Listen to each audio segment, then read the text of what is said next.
রংপুরে বৈষম্যবিরোধী আন্দোলনে পুলিশের গুলিতে প্রাণ হারানোর ১ বছর পর রাষ্ট্রীয়ভাবে স্বীকৃতি পেল আবু সাইদের আত্মত্যাগের সেই দিনটি।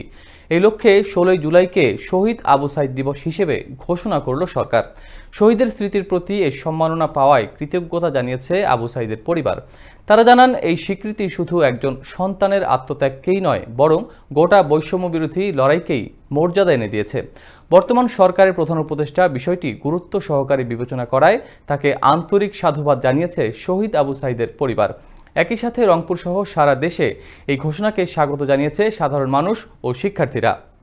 তাদের মতে, প্রতি বছর ১৬ জুলাই শহীদ আবু সাইদের আত্মত্যাগ স্মরণে পালিত হবে জাতীয় দিবস।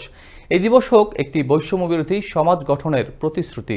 প্রথম শহীদ আমার ছেলে আবু সাইদ, প্রথম শহীদ, সেই হিসাবে শহীদ দিবস উদযাপিত করার, সে দিবস পালন যেন করে বা যুগ যুগ ধরে যেন সেই দিবসটি থাকে।